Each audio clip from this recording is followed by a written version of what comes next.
Morning. Welcome to those of you who are joining us in person, but also the many, many people who are joining us online. As we move into a long weekend, I know that we have more than usual online rather than in person, but I'm so grateful for those of you who are here with us today. Today, we're going to have a conversation, and it seems that Lourdes knows many of the people in the room, with Lourdes Melgar, who's going to delve into the present and future of Mexican energy in anticipation of the June 2nd election. She's just over a week away, actually. It's literally right around the corner. So I am so pleased to welcome Lourdes, one of the leading experts in Mexico on energy and on the energy transition and the future of energy in Mexico. Lourdes is currently a research affiliate at MIT Center of Collective Intelligence and a non-resident fellow at Baker's Institute for Energy Studies at Rice University. For over a decade, Lourdes has analyzed and implemented the policies needed to transform and modernize Mexico's energy sector. She served as Undersecretary of Electricity from 2012 to 2014 and as Undersecretary of Hydrocarbons from 2014 to 2016. I know Lourdes for her work in the key reforms that took place in Mexico when it came to the design, negotiation, and implementation of these reforms, which we all know were celebrated across the region and the globe.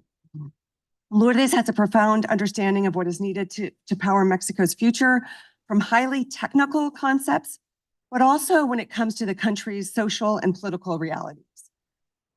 And through her commitment to sustainable development, she has laid the foundation for improving opportunities for present and future generations of Mexicans. Today, she's going to help us navigate Mexican energy landscape at a really critical juncture, as new global business models, mounting energy needs, and climate change create challenges and opportunities. Nearshoring is one of them. And it could, as we all know, it could significantly boost Mexico's economy. Yet to secure this reality, Mexico is in dire need of energy infrastructure investment. In terms of energy security, a prosperous Mexico will need to carefully manage its energy relationship with the US, especially regarding natural gas. And finally, Mexico faces scrutiny over its commitment to lower emissions and is among the few countries without a net zero target. At the helm of these issues and these decisions will be Mexico's next president, who will, I would say, almost certainly, if not certainly, be a woman. So Lourdes, I want to thank you for being here to help us understand how she, the new president, might guide Mexico through these issues. And I'm going to turn it over to Daniela Stevens, who was very recently the director of our Energy Transition and Climate Program, but who we're so grateful that you've remained a senior fellow in our program, to begin this enriching conversation. Thank you so much, Rebecca. I am the grateful one. I'm thrilled to be here, especially with such a wonderful guest speaker. Welcome again, Lourdes, on behalf of the Energy Transition and Climate Program. I want to encourage our audience online and here to start thinking about questions they want to ask from Lourdes. We'll have some time for Q&A at the end of the session. Please send them via Zoom if you're on Zoom, or to the email meetings@thedialogue.org. And I want to dive right in. Let's start with diagnosis, Lourdes. People talk about transmission underinvestment. People talk about picking back up the auctions. But what does the next president will find in terms of the energy landscape? What will she be working with? What sort of energy landscape will she encounter at the dawn of AMLO's tenure? Let me begin by saying good morning, everyone. It is a real pleasure to be here this morning. Thank you for being here at the beginning of Memorial Day weekend to hear talking about Mexican energy policy. Thank you. Also, thank you to the Inter-American Dialogue and Daniela for the invitation. So, yes, so we are less than 10 days from elections in Mexico, and I think it's a good point to assess the results of López Obrador's energy policy. And I think the way I would like to approach this question is by looking at some numbers and some facts. And so the first one is that yesterday an announcement was made as to the level of production of Pemex. And for the first time in 45 years, Pemex has reached the lowest level of production of 1 million, 1.4, I think 1.45 million barrels a day, which is kind of far away from the 2 million that López Obrador had committed to. And I think it's important, and we can get in detail to this, into this question, to the fact that it is not from a lack of investment on behalf of the government. A lot of money has flown into Pemex. A lot of bad decisions have been made about Pemex, and this is one of the results.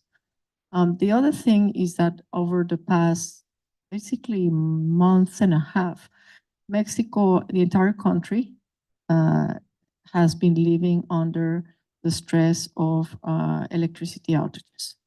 The level of reserves, the margin of reserves of the electricity grid has gone below 6% on many occasions. And in particular, it's gone below 3%, which of course has forced the shutting of industries and the shutting of the running of electricity generators to ensure that the equipment is not damaged. And this is creating a lot of stress in the population because we are also under a heat dome. You know, we're breaking temperatures every single day. And basically this is a really critical thing, which is, you know, the outages are the result of poor investment decisions in the electricity sector and a decision to basically nationalize, completely nationalize the Mexican electricity sector. So yes, last month was very eventful for Mexico. In May, the CENACE, the Centro Nacional de Control de Energía, as Lourdes was saying, declared a state of emergency twice, first on May 8th, then on May 18th. So if this is about underinvestment, Lourdes, what would be the next, especially on the electricity side, what would you say are the top 3 priorities of the next president? And going back to what you mentioned about Pemex, when we talk about Pemex, it has definitely not been about underinvestment. What are those bad decisions that the government has made, and what would be more decisions with sense that you would recommend for the next president as the immediate action items, so to prevent the collapse of Pemex on the one hand and the electricity system on the other? That's a big question, but let me add one element that I didn't mention before, which is that Mexico departed completely from its climate change policies. Of course, we're not abiding by our Paris Agreement commitments. And not only that, but Pemex has been increasing the burning of natural gas in its operations, in its production and operations. The methane emissions at the highest. You know, we've seen the shots that NASA satellites have taken of the Gulf of Mexico. In addition, the fact that there has been significant underinvestment in maintenance in Pemex, it means that we've had also a lot of accidents, some of them very severe accidents in the Gulf of Mexico. And in the electricity sector, there was a decision to basically block the entrance into the grid of renewable energies, mostly solar and wind, and replace natural gas with fuel oil. So we went back to a very old policy of the 1970s of burning fuel oil instead of using, you know, less polluting natural gas. So this is kind of the stage of where we are. And so in terms of your questions, I think when we look at the electricity sector, we need to recall the whole story of the decisions that this government made. So when COVID started in 2020 and the demand for electricity went down, the government decided to issue what was called the Decreto NALE, the NALE decree, NALE being the Secretary of Energy at the time. And basically, it changed the dispatch, the economic dispatch, and eliminated the clean energy certificates requirement to enter into the grid. And so it established an order in which priority was first and foremost to the hydropower plants, and then to all the plants of CFE. And then it left a little room for the entrance of the IPPs that were, you know, had long-term contracts with CFE. And finally, the rest, the self-supply and the other private participants. What this did is that, of course, you know the story. We went through many different legal fights with, of course, the government going from a decree to a law and from a law to a constitutional initiative that fortunately was defeated in Congress. But the problem is that it really disincentivized the participation of those private producers that had already built plants and that they were ready to deliver into the grid. It also changed the rules for those that had self-supply that would sell to the grid the excess production that they had. And it changed the dispatch, giving priority to hydropowers. And why is this a matter? Because 10% of the generation in Mexico comes from hydro. But for instance, this year, we have a serious hydro crisis. So basically, hydropower plants cannot dispatch. So that's an issue. Then, as I said, we replaced natural gas in many plants for fuel oil, increasing our emissions, not just CO2, but also sulfur emissions. And in addition to that, we did not invest, and this is one of the key elements in explaining the current crisis.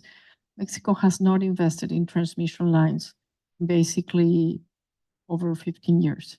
The energy reform had designed a way to be able to increase the construction of transmission lines to finance the transmission lines, and we were having a bidding process underway when López Obrador won the election, which was canceled.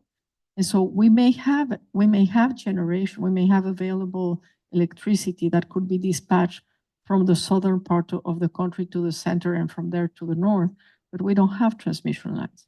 And the distribution lines have not been updated either. So we have a very serious underinvestment there. So do you want me to stop there or you want me to talk about the Pemex side? Please go ahead. What else do you have? The story of Pemex is even worse because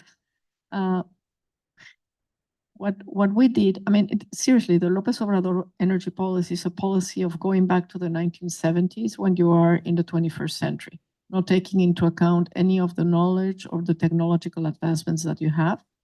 And so what happened here is that the government decided that in terms of EMP, we would only be producing from shallow waters. And in shallow waters, Pemex only knows one horizon. I mean, one of the things that the energy reform showed in the round 1.1 was that when you bring other companies and other geologists to look at the same geography, they can see different things. So they saw structures that the people in Pemex were not seeing. And it's not that they're not competent, it's that their expertise is at a certain type of geology. And, you know, this led to very interesting discoveries. But now we're back to, we don't want the private, we don't want private companies working in Mexico or with Pemex. And therefore we're back to, a very narrow approach to looking at things. There has not been any serious exploration done in Mexico. So we're going backward on that. And in terms of production, it was like 20 strategic fields that the government defined, and we're seeing the results today. I mean, this is 6 years later, we're seeing the results, terrible results. And then on top of it, on the mid and downstream, the big investment is Dos Bocas, a refinery that has cost already more than twice the original budget, and that is still not producing. That is a terrific diagnosis. So in terms of the recommendations, you would say pick up investments in transmission, reactivate auctions, mend relationship with private sector, do exploration seriously. And I have a follow-up question about Dos Bocas as well. But let me give you my recommendation. So, yeah, I think we need to go back to the drawing board. But the first thing is Mexicans have spoken firmly, and we have upheld the constitutional reform of 2013, and that's the legal framework. And one of the first things we need in Mexico is legal certainty and clear rules of the game. And I think this is where you start to see important distinctions between what Xochitl is proposing and what Claudia is proposing. And let me try to respond your question through that. For instance, Claudia Sheinbaum is proposing to continue with the AMLO approach to energy policy. She doesn't speak about Pemex of CFE as national companies, but she also them as paraestatales, which is the type of arrangement that they had prior to the 2013 energy reform. She doesn't think that we need to have independent regulators, but that CENER, the Energy Ministry, should be doing all the regulatory processes. Whereas in the case of Xochitl Gálvez, she is committed to strengthening the national companies as independent companies, of course, state-owned, but with a more stronger corporate governance, independent corporate governance. The other thing is she's, of course, committed to ensuring that we have strong regulators and very clear rules of the game. And that's very important because in the one case, there is a clear signal that the private sector is not invited or is not welcome, And in the other case, there is clarity that without private investment, we won't be able to meet the needs of Mexico in terms of the energy that we need to grow. Then we need to look at the energy mix. What do we want to produce? Okay, as I said, the López Obrador, his emphasis has been in producing oil and in producing fuel oil, gasolines, which we hasn't been successful at, and burning fuel oil. Claudia Sheinbaum has a narrative about being more environmental, but she's still betting on oil. And her big showcase is the solar park that she did for Central de Abastos in Mexico City. But that's that. I mean, she was never critical of the fact that, fuel oil was being burned and polluting Mexico City or anything like that. Xochitl Gálvez is really aiming to increase renewable energies. Now, my criticism kind of to both of them is that they're really having a very narrow outlook into the possibilities that Mexico offers from an energy perspective. Why? Because number one, yes, we still need to produce some oil. I think every year the span of how much we can produce and how to go about it is being limited. The opportunity, because also we need to think that the financial sector, the financial availability of resources to invest in E&P is going to be reduced over time. But so we need to figure out that part of the supply. We have a big question mark about natural gas. The imports of natural gas have gone up, and the production of natural gas by Pemex has gone down. There is a prohibition on fracking. So all of the non-conventional resources basically are not to be tapped. And I think in this case, I think Xochitl might be a little bit more open to it, but Claudia has been clear about not aiming to increase any kind of shale production. And so we have this big issue about natural gas and our dependency on the imports from the US. But then when we talked about the electricity sector, and I think this is really key, it's still very much just talking about renewables as if renewables was just wind and solar. They both throw in the idea of, Pemex could do geothermal. I have a big question mark as to where they come with the idea that Pemex should be doing geothermal, because in terms of the regulation in Mexico, geothermal is something that, let's say, it's the responsibility of CFE. CFE is the entity that has expertise at it, but also it's the one that holds the rights over most of the geological geothermal fields. And they both talk about hydro, but there is not a clear explanation as how we would go about hydro. So I think we need to look with a clear view about what the possibilities are.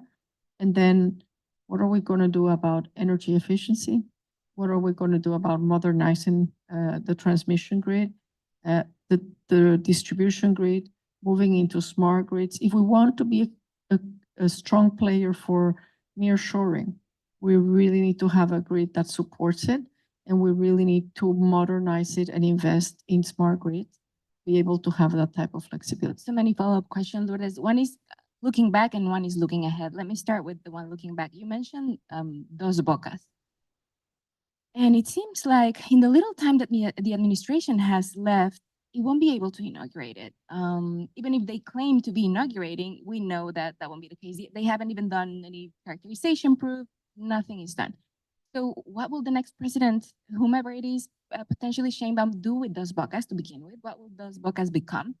And the second is, I want to go to the topic of nearshoring, in which transmission is crucial, like you said before. Companies that are thinking of relocating in Mexico or expanding operations in Mexico are definitely looking at scenarios of electricity supply in the future. If they take a look at their plans, maybe they're gonna find them, like you said before, it's rather narrow, but they would be reassured that there will be electricity supply. How is that fact substantiated? And I'm thinking specifically about Claudia Sheinbaum and her performance as Mexico City mayor. Does she have a track record of attracting nearshoring? Does her environmentalist narrative is substantiated with her track record as a mayor of the largest city, the capital city in Mexico? Great questions. I may have forgot. Because your last question is very enticing. So let's talk a little bit about Claudia Sheinbaum record. I think she's often referred to as an environmentalist, as an energy expert. And it is a fact that she was part of the group of the IPCC that was granted the Nobel Prize in, I forgot, 2005, I believe. And but the thing is, when you look at how she ruled Mexico City, you see a lot of contradictions. On the one hand, she tried to push e-mobility, but in a way that it's sort of like, it looks nice, but you don't see like what is behind it. Like, how are you generating the electricity? How are you ensuring that the electricity you're using for your e-car is actually, clean energy, etc. She built, as I said, the Central de Abastos, which is a big food distribution center in Mexico City. And she likes to showcase it as, the big example of what she would do for the country. But that's just, one project of putting solar panels on top of a building. That's not like a comprehensive solution for everything. I think when I look at her as an environmentalist, I get really concerned, for instance, as to how she deforested Mexico City. Not only did she let all the palm trees die because she said that they were not endemic to the city. Okay, these are trees that were over 99 years old. I mean, a century old. She decided that those were not endemic, and so you need to take care of them. She deforested part of Chapultepec Park to build a terminal for, a station for a train. She allowed all the, many of the animals in the zoo to die so that they could collect the insurance of them. I mean, you look at that and you're like, seriously, this is an environmentalist? At least my conception of environmentalist is a little bit different. And as I said, as mayor of Mexico City, she never was critical of the government or of the CFE. I mean, I can understand that she would not go against AMLO, but unless Bartlett, at least, I mean, the pollution levels that we have in Mexico City are not since the 1980s, okay? We are not only having high emissions of CO2, but on top of it, we're breathing sulfur particles, sulfur dioxide particles from the burning of fuel oil in the power plants. And she never criticized that. Did a couple of contingencies just last month, more usual than a year ago, let's say 2 years ago. And what do you think about the Dos Bocas question? Will it be just a elephant there? Okay. What do we expect from that? I have to say, I wish I wouldn't want to be in the shoes of the people who need to make that decision. This is, and for it's a fact, I've been critical of this decision from day one. beginning by the fact that Dos Bocas, even if you wanted to build a refinery, I would have never advocated building it there because it's on martial law land. The sea, it's been inundated constantly when when it rains.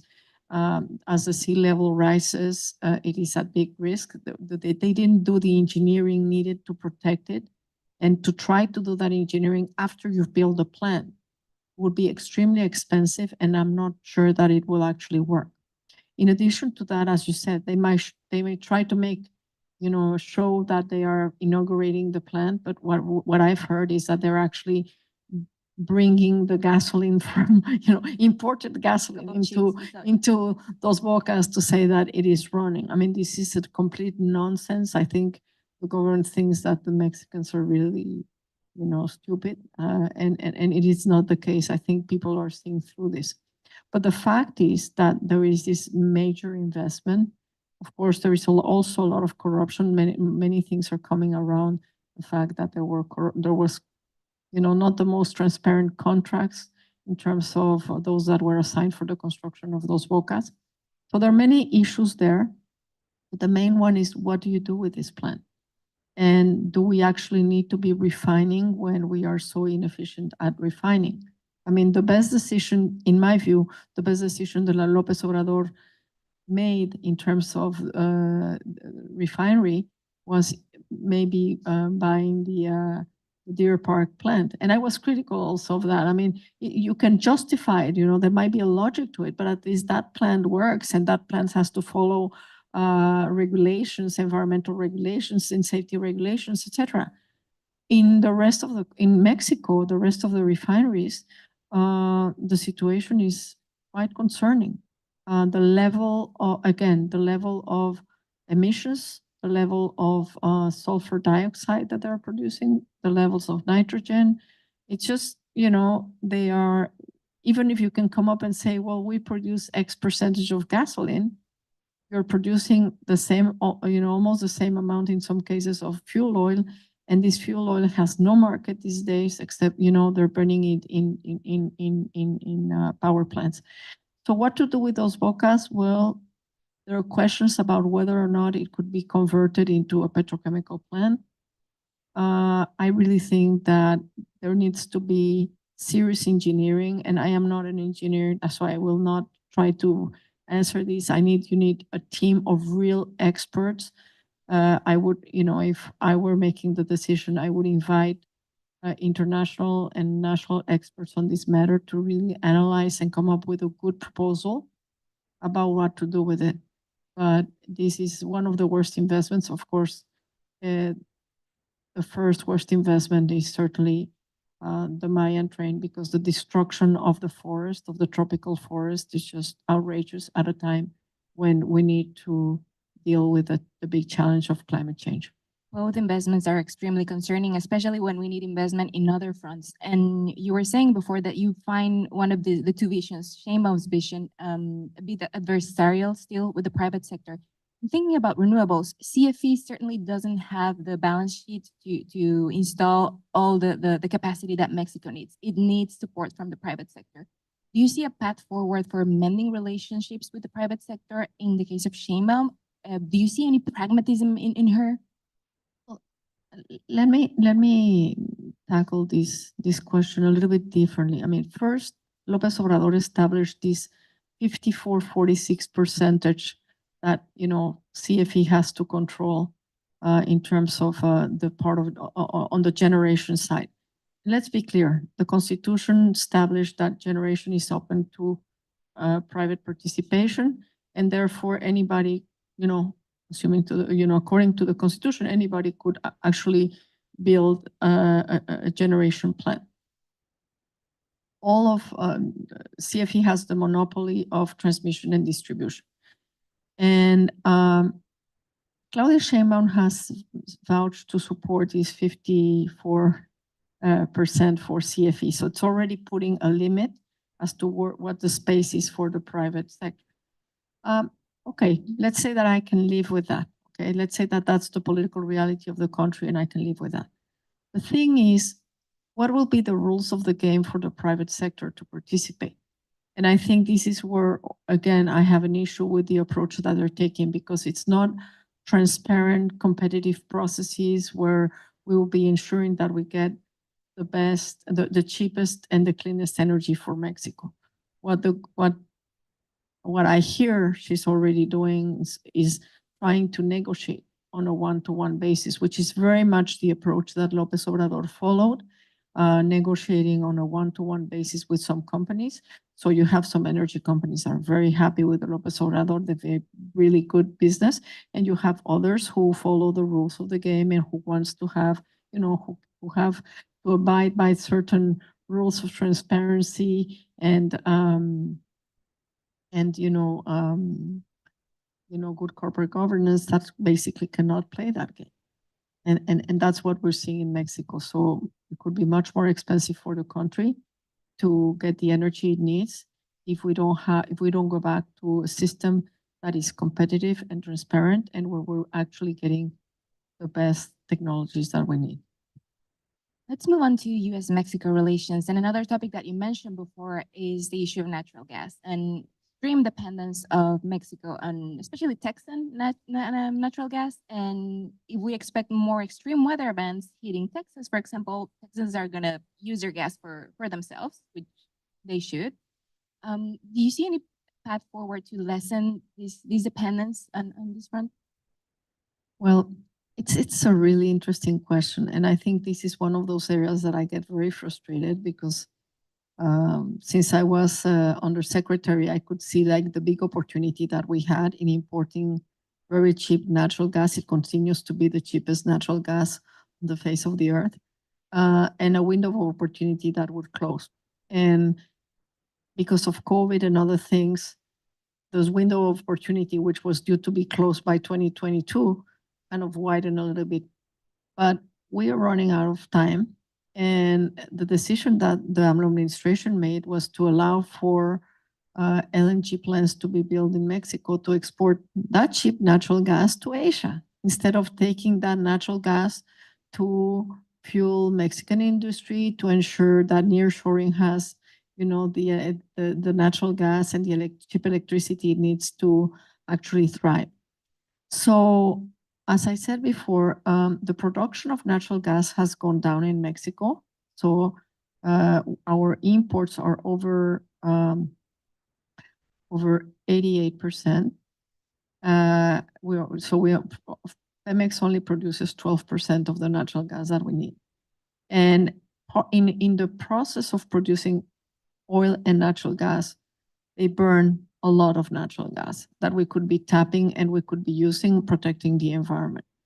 So I have heard people say, well, but there are great plans because we can go and do shale developments and this and that.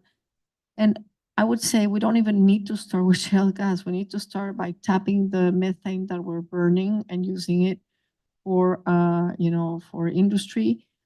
We need to tap the conventional gas that we have.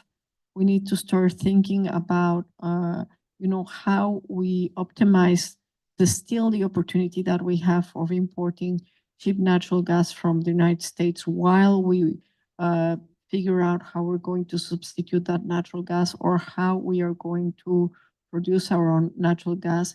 We need to develop storage, and that storage is a big thing, whether you're talking about electricity and how you would deal with storage and batteries, for instance, which is part of the future, but it's also, there are mechanical storage that you can do, but also in the hydrocarbon side, natural gas, that's one of those things where we should be having serious storage. There are also elections in the US this year. That's everyone's top of mind question. So in 2025, we'll have a new Mexican president, a new American president. What future do you see for North American energy integration, if any? Is it fully focused on the border? What's the future of the region? Well, I think answering this question is actually kind of complex, because I think for what is it now, for over 24 years or so, no more, we've been used to thinking in the NAFTA mindset, the North America, the integration, etc. And I think here the outcome of both elections will be key to determine the shape of the type of country and countries we are. And why am I saying this? López Obrador has basically, he maintained, he was willing to sign the USMCA, which was kind of a positive sign. But on the political side, he's basically stressed the relationship with the United States in a way that it's incomprehensible unless you put the ideological factor there. He's aligned himself with some of the most dismissal governments in Latin America, like Cuba, Venezuela, Nicaragua. And of course, he's a big ally of Putin. Now, I don't think that will change with Claudia Sheinbaum. So the turn of Mexico into this group of countries that are supporting countries that are not aligned with the US, I think it's a big element, especially if we think of a, Trump presidency. I imagining a Trump presidency and a Claudia Sheinbaum presidency. I really wonder what will happen in terms of, for instance, they both have a good outlook of Putin, but how will this redefine the geopolitical equation? I don't know. I can imagine that if there is a second Trump presidency, is going to be much harsher on Mexicans. And even there might be pragmatism, but I think the pressures on the country might be higher. I think if Xochitl wins, which is a possibility, I think many people are saying no. I think it could be, if it could be the surprise of June 2nd. If she wins, I think then what she will try to do is to basically reestablish a stronger relationship with the United States and to work closer to democratic governments and to give more value to all the free trade agreements that Mexico has. The more you talk about AMLO's administration, the more I think about a word that will go unnoticed, and is accountability. Who will be held accountable for the destruction after the Tren Maya, the devastation of Mexico? And also talking about accountability, I think this is a good segue to talk about climate commitments and natural gas. There's a growing research that shows that natural gas, you mentioned methane, is not as benign as we thought 15 years ago, 20 years ago. Strong research, non-politicized type of research. Emissions from venting, leakage, flaring are worse than previously estimated. And it's undeniable that natural gas will play a role in Mexico's energy security, in many countries' energy transition process. First of all, do you agree with this statement? And second, what precautions should be taken? You mentioned before methane capture. What other precautions should be put in place so that, for example, natural gas could be potentially phased down instead of phasing out entirely? What precautions should be in place when we are talking about natural gas and methane emissions? It's a great question. I think in Mexico, since the energy reform, it was very clear that natural gas was to be a transition fuel.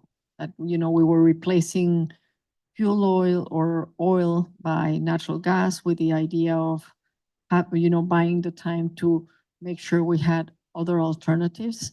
And I think one area in which it's much easier to do that transition is, of course, in the electricity sector.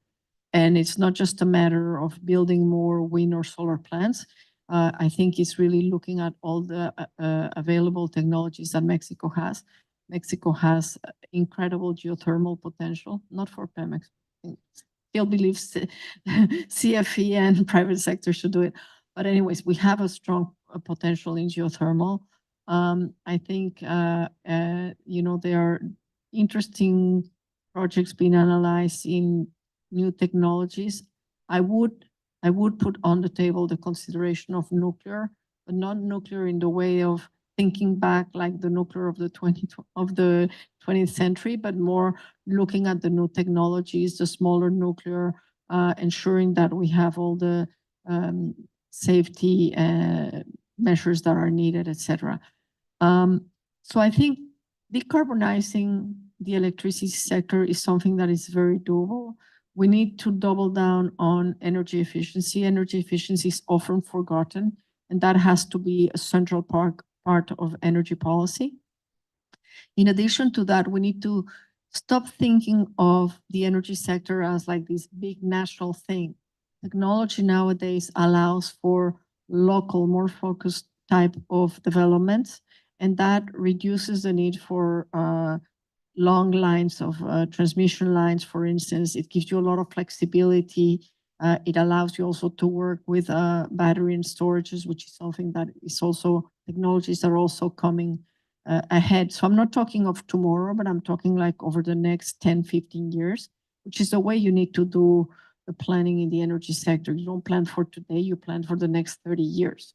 And so we need to begin to have an outlook of how do we go from a 20th century or 19th century design energy sector to a 21st century in which you have, you know, you take advantage of the fourth industrial revolution and all the digitalization and all, you know, how do you use smart grids to reduce, to do a much better usage of the electricity.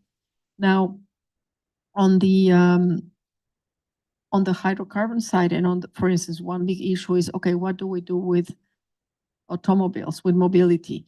And I think e-mobility is becoming bigger these days, but it's a phase-out process. So you will need gasolines for a while, but eventually you will be able to replace them. And some of these things may sound like wishful thinking to some, but I have found a lot of very interesting things happening, for instance, in companies. Let's forget about energy companies, but let's talk about industry and what they're doing. And when you look, for instance, at cement industry, how they're decarbonizing their processes, how they are using, for instance, waste and a little bit of hydrogen to really get to the levels of energy intensity they need for their processes, how they are redefining their products. I think there is a very interesting story that we can look at when you think about how, for instance, cement companies such as Cemex is, beginning to use e-trucks in their industry. I mean, people say no, that you cannot use, the electricity, you cannot use it for everything. Well, they're using it for these big cement, revolving trucks. Or Walmart, for instance, not in Mexico, but in Chile, they're using a little bit of hydrogen for their fleet. There are alternatives. And I think what is needed is to stop thinking in terms of just like solar and wind and, like all the basics, and start thinking about all the technologies that are available and how we can actually, leapfrog forward to some of the best alternatives that we have in the world. Yes. If I may, Daniela, because one of the things that concerns me about Mexico is this argument that we're going to be the last oil producer. We could be the last oil producer if we were Saudi Arabia and we had the cost of Saudi Arabia and the quality of the oil of Saudi Arabia. But it is not the case. And when you look at how the cost of producing oil in Mexico has gone up under this administration, we're going to reach a point where it will not be competitive at all, will not make sense to produce our own oil. Well, so it's certainly a holistic decision. When we speak about only about oil and gas, about solar and wind, well, there's going to be challenges integrating solar and wind in a weak transmission infrastructure. So it has to be a holistic approach. I have so many questions for you, Lourdes, about climate change, about NDCs, but I would like to open the conversation for the audience.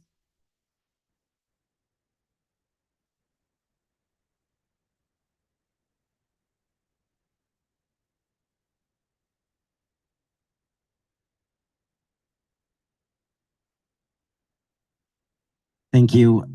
Good morning, and thank you for coming to Washington to speak with us about the energy realm and the future of energy in Mexico. My name is Juan Monticelli. I direct the energy program at the OAS, and my question has to do with the geopolitical aspects of energy, and more specifically about the Mexico-China relations. So as you know, recently the United States raised its tariffs for EV imports. quadrupled those tariffs. And Mexico is a big importer of a big market for Chinese-made EVs. Do you think, obviously, this can threaten the relation, the USMCA, and the relation between Mexico and the United States? You think China is trying to find a backdoor to import vehicles into the United States? And what would be the implications if that were the case? We know that China's not seeking to build factories right now, but the possibility exists. There is a lot of nearshoring, and there is also shelter companies providing components for EVs manufactured in Mexico. Thank you. Why don't we take a couple of questions, Lourdes? Would you prefer that?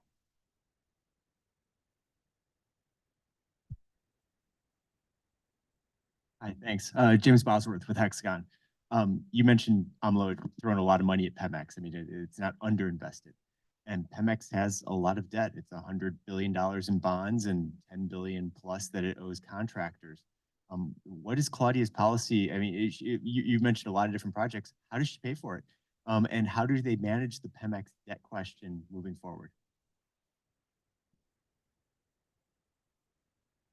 Shall we? First big question. Let me start by the last question, which is, I have no idea. I think that's the big question. I mean, when you look at the numbers, and especially when you look at the report to the SEC, it is really concerning. And when you look at the short-term debt that Pemex has, you know, it becomes really concerning in terms of public finances also, especially because there is this view that the government is going to have to rescue Pemex. And yeah, that's an issue that is often not talked about. And it's also an issue in which is creating a lot of stress in Mexico in the sense of how the government is looking for funds in different places or trying to tackle pensions funds to use them, you know, to be able to address some of the issues that they need to address, and one of them being Pemex. And so, yeah, that's I wish she would give us an answer. I haven't heard it thus far. With regard to your question, I think I am not an expert on this question, but I would just say two things. One is that, of course, the concept of nearshoring has attracted is attracting investment into Mexico. And it does make sense that many things that were produced in China, you know, people would aim to produce them elsewhere. One of the places being Mexico due to its geographic location and to the USMCA.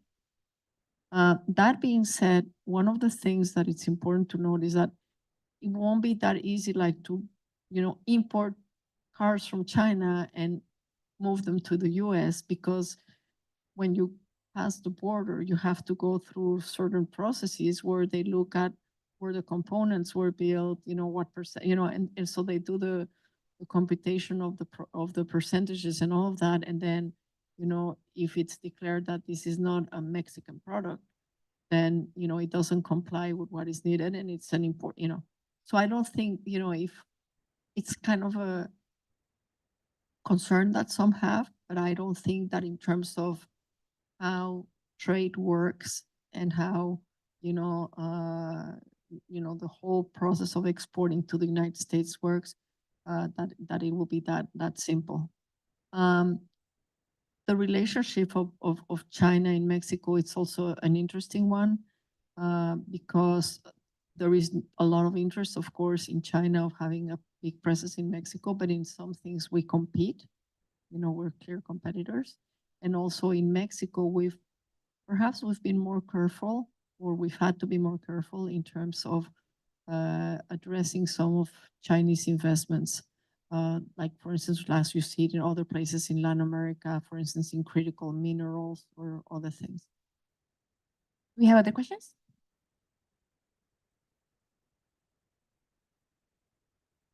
Hi, I'm Gerardo Penchina.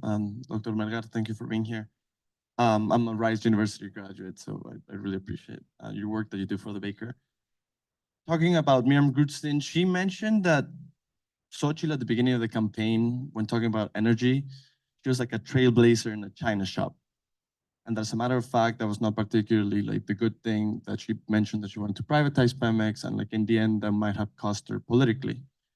Thinking of the 13-14 energy reform, it's been said that the political communication strategy of the Peña Nieto administration was not the best. So thinking in terms of like political communication, and thinking that Claudia is more of an engineer than a politician, and that she sees all this mess, and she actually wants to reverse a little bit of what happened with AMLO. What would you tell her to do in terms of political communication to try to reverse what has taken place and try to underscore her more technical profile? Thank you. Yes, it's a great question. I think political communication is key. And, even though, and I was part of the Peña Nieto administration that did the energy reform, even then I was very critical of the communication strategy, because I think when you put your whole strategy on the attracting foreign investment piece, first of all, you're really diminishing what the energy reform was about. I think there was a very good story of the energy reform, of how it really meant to strengthen Pemex and CFE. And I can tell you about CFE and why we had an energy reform. At the time, I happened to be the Undersecretary for Electricity. We were not meant to have an electricity reform. It was just going to be a reform on the hydrocarbon side. The government wanted to lower electricity rates. And it became very clear to me that if we didn't create a competitive electricity market where CFE could go and buy the electricity it needed in a competitive price, we would only remain with a private electricity market that was only benefiting the big companies. And CFE would remain with all the customers, many of whom don't pay or who need heavy subsidies. And so that was one of the reasons why we needed to have an electricity reform and create a competitive electricity market. In addition to the fact that CFE was obliged to have an electricity policy, to have a fuels policy that responded to the needs of Pemex. And what do I mean? CFE was forced to buy fuel oil from Pemex and burn its fuel oil. AMLO returned to that side of the story, which I think is terrible. But if we look at the story of the energy reform, and I think part of the problem in Mexico, and I often tell young people, students, that they shouldn't listen to the narrative. They should actually look at the documents and look at the facts, because I think that's where you can really see the story. The electricity reform of Peña Nieto is one that has a strong social component, because part of the remains of the electricity market go to finance electricity access and eventually provide subsidies for the people who cannot afford electricity. It has a big social component in the part that it now obliges anybody who wants to develop a project in the electricity sector to conduct the consultations for indigenous populations, but also to negotiate good negotiations with the communities to ensure that there are true benefits. It has a whole local content requirement, not just the electricity, but also, of course, on the hydrocarbon side. So all these stories, which would have been great stories in terms of how it was reform meant to boost the well-being of the country, the national economy, and to provide good jobs for Mexicans, all of that was missed because all the impact was put on attracting foreign investment, which of course is the way that they've actually tried to reverse the reform by saying this is a privatization, this is anti-nationalistic, we are here to save Pemex and CFE. And I think Xochitl has never meant to privatize either Pemex or CFE. I think she has a very clear view that politically, and I don't think she's committed to that anyways, but politically it's completely unviable. And so she's more on that side. I found your comment about Claudia Sheinbaum very interesting because she's had many opportunities to give, to twist her narrative. And she has refused to. Even in this very last part of the campaign, even in this like really, really last stretch, she has refused to. And on the contrary, she's been strongest on saying, I'm going to save Pemex and I'm going to save CFE and I'm going to strengthen them. And, and the thing is, and I've had very many conversations with people who say, no, she's going to be much more of a pragmatist than López Obrador. We all have our personal views, and this is not fact-based. This is my very personal view from her history, from where she comes from.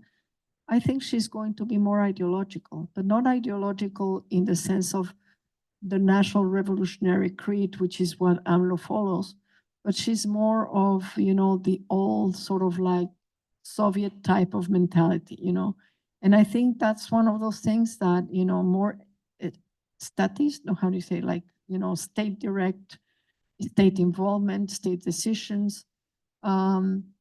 So in terms of the energy sector, she was very clear when AMLO presented the electricity reform of saying that, yes, she supported fully, basically having the state do everything because it's strategic sector. And I agree that it is a strategic sector.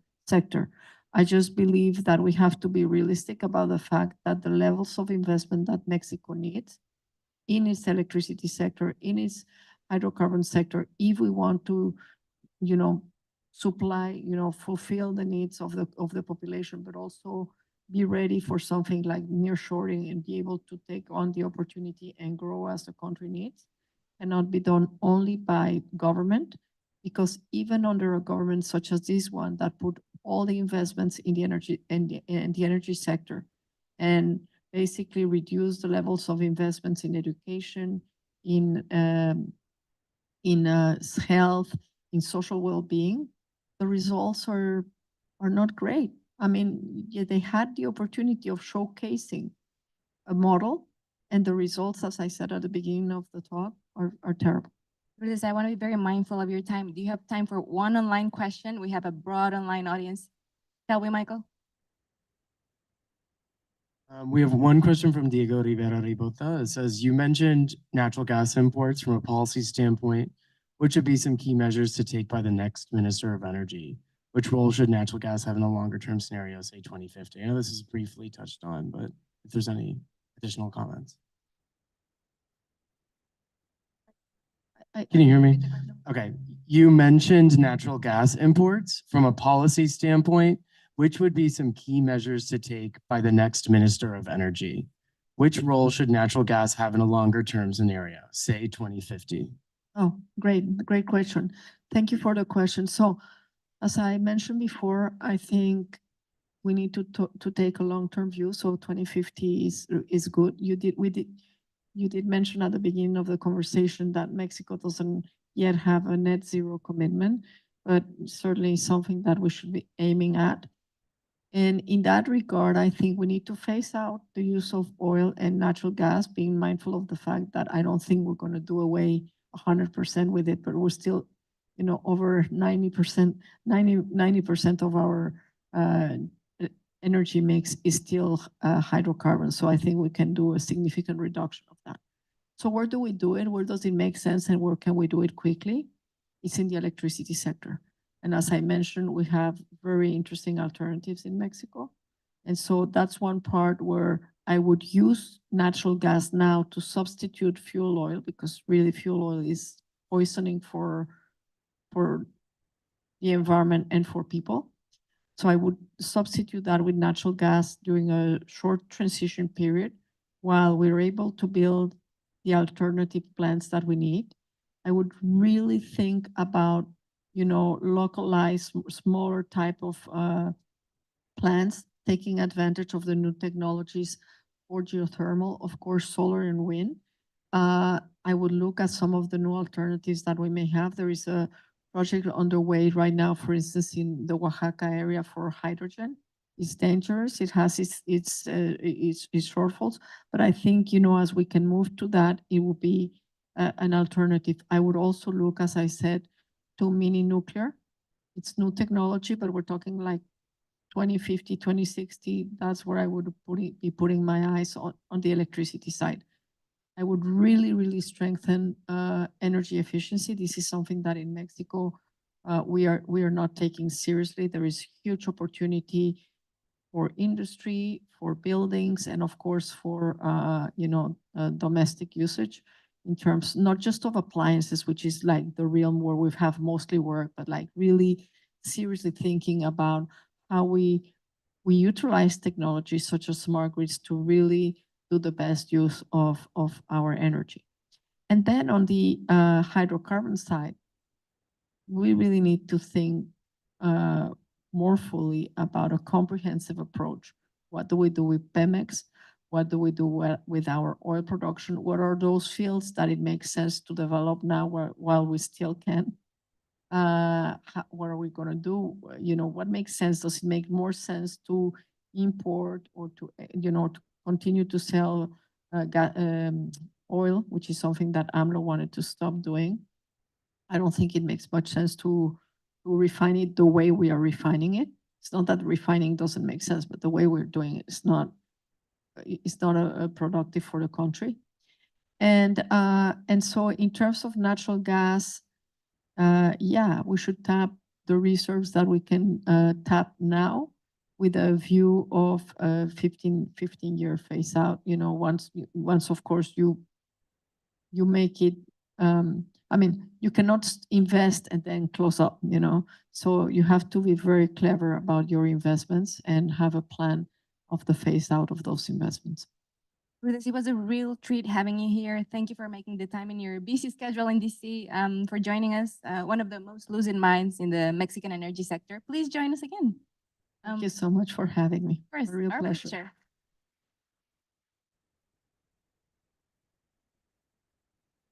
I want to thank Michael Kearns for organizing this event, Rebecca Bill Chavez for having me moderate it, and our Energy and Resources Committee for sponsoring the event. And on behalf of the Inter-American Dialogue and the Energy Transition and Climate Program, thank you all for joining us, and we hope to see you again.